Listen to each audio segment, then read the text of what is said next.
আসসালামু আলাইকুম। আমি আজ এক হতভাগা মায়ের কথা বলবো। এনার একটা জীবনের কাহিনী। এই যে মা দুটো বাচ্চা সহ ওনার স্বামী ওনাকে ডিভোর্স দেয়। ওই দুইটা বাচ্চার মুখের দিকে তাকায়া উনি আর দ্বিতীয় বিয়ে করেন না। সেই সময় ছিল ওনার ভরা যৌবন। তিনি চাইলেই সেই সময় বিবাহ করতে পারতেন, বিবাহ বসতে পারতেন, কিন্তু সেটা তা করেন নাই।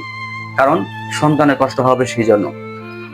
তিনি তার জীবনের সুখ শান্তি সব বিসর্জন দিয়ে তার সন্তানকে লালন পালন করে বড় করলেন।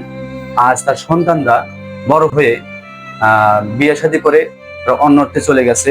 এই মায়ের কথা তারা আর মনে রাখে না। এই মায়েরকে তারা ফেলে চলে গেছে। এই মায়ের আর সুখ দুঃখ তাদের আর সহ্য হয় না, তারা সে বহন করতে পারে না। আপনার শোনেন সেই মায়ের কাছ থেকে সেই মায়ের দুঃখের কথা। আপনি একটু কথা বলেন, আপনার জীবনের প্রথম হিস্ট্রিটা কথা বলেন। না নাই খোঁজ খবর সে বাচ্চা দুটো আপনার খোঁজ খবর নেয় না? না, তারা যুদ্ধ হয়ে গেছে, আলাদা হয়ে গেছে। আলাদা হয়ে গেছে। তারা ভাত কাপড় দেয় না, না খবর উদ্দেশ্যই নেয় না, কোনো উদ্দেশ্যই নেয় না। না আপনি খাইলেন কি খাইলেন না, না খায় আছেন কিনা, কোনো খোঁজ খবর নেয় না। রাস্তার মধ্যে যদি দেখা হয় তা আও করে না আমার সাথে। আপনি এই যে অসুস্থ আছেন, আপনার খোঁজ খবরও নেয় না, না যায় কেন, কোনো খোঁজ খবর নেয় না। না অথচ সেই বাচ্চার জন্য কিন্তু আপনি দ্বিতীয় বিয়ে বসেন নাই, দ্বিতীয় বিয়ে করেন নাই। আপনার সুখ শান্তি আপনার যৌবন সব বিসর্জন দিলেন সেই সন্তানের জন্যই। কাজ করছে।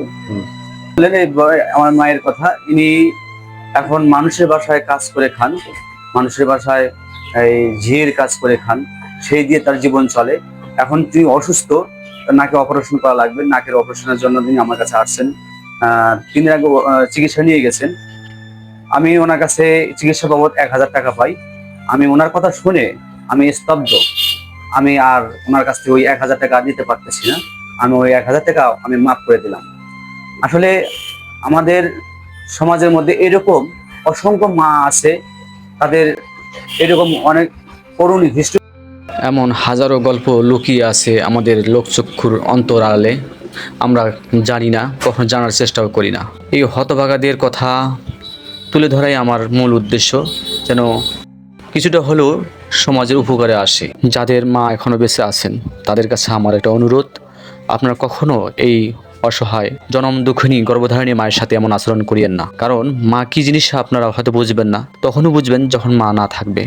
যখন এই পৃথিবীতে মা থাকবে না তখন বুঝতে পারবেন মা কি জিনিস। আল্লাহ হাফেজ।